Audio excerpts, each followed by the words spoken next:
कृपालु प्रभु प्रकट हुए।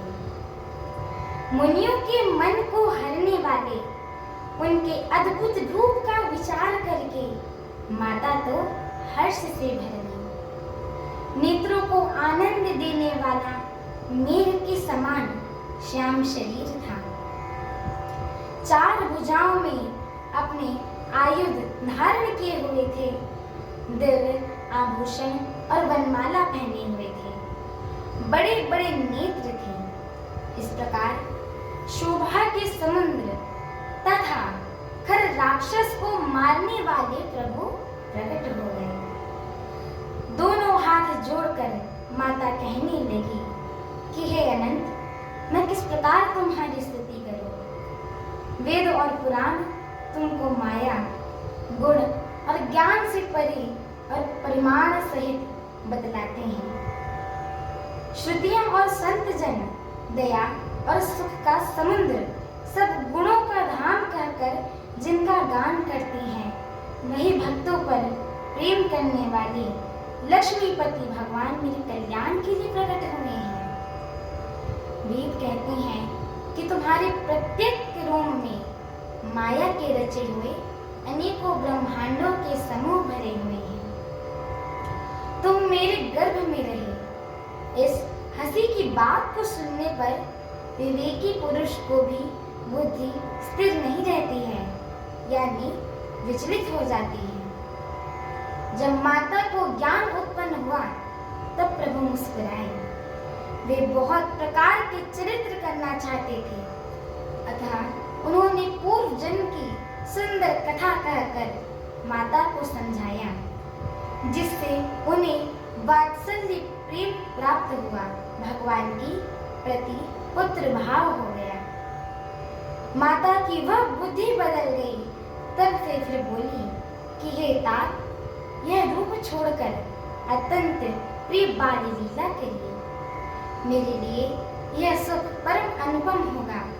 माता का यह वचन सुनकर देवताओं के स्वामी सुजान भगवान बालक का रूप धारण करके रोना शुरू कर दिया।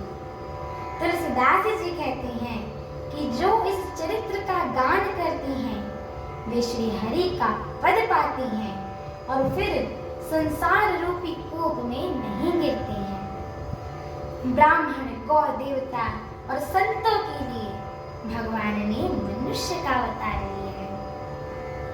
वे अज्ञानमयी मलिना माया और उसके गुण यानी सत, रज, तम और बाहरी तथा भीतरी इंद्रियों से परे है। उनका दिव्य शरीर अपनी इच्छाओं से ही बना हुआ है। किसी कर्म बंधन के परवश होकर त्रिगुणात्मक भौतिक पदार्थों के द्वारा नहीं। बच्चे के रोने की बहुत ही प्यारी ध्वनि सुनकर सब रानी उतावली होकर दौड़ी चली आई। दासियां हर्षित होकर जहां तहां दौड़ी। सारे पुर में आनंद हो गया। राजा दशरथ जी के पुत्र का जन्म कानों से सुनकर मानिए ब्रह्मांड में समा गए। मन में अतिशय प्रेम है, पुलकित शरीर हो गया है। अत्यंत आनंद में अधीर हुई बुद्धि को धीरज देखकर और प्रेम में शिथिल हुए शरीर को संभाल कर वे उठना चाहते हैं। जिनका नाम सुनने से ही कल्याण होता है, वही प्रभु मेरे घर आए हैं। यह सोचकर राजा का मन परम आनंद से पूर्ण हो गया। उन्होंने बाजे वालों को बुलाकर कहा कि बाजा बजाओ। गुरु वशिष्ठ के पास बुलाए गए। वे ब्राह्मणों के साथ ही राजद्वार पर आए। उन्होंने जाकर अनुपम बालक को देखा, जो रूप की राशि है और जिसके गुण कहने से समाप्त ही नहीं होते हैं। फिर राजा ने नांदी मुख श्राद्ध करके सब जात कर्म संस्कार आदि किए और ब्राह्मणों को गौ, वस्त्र, सोना और मड़ियों का दान दिया। हमारी आगे की श्री राम कथा को सुनने के लिए हमारे चैनल को लाइक, शेयर, सब्सक्राइब एवं कमेंट अवश्य करें। एवं आप सभी भक्तगणों को हम दोनों बहनों की तरफ से एक छोटा सा निवेदन है। कृपया आप सभी श्री रामचरितमानस जी का यह वीडियो पूरा सुना करें, क्योंकि यह जो श्री रामचरितमानस जी है ना, इनकी एक एक चौपाइयाँ, एक एक शब्द एवं एक एक अक्षर महामंत्र के समान है। जो भी नर नारी पशु पक्षी मनुष्य इनका गान करते हैं, इन्हें सुनते हैं, उनकी जन्म जन्मांतर के पाप नष्ट हो जाते हैं।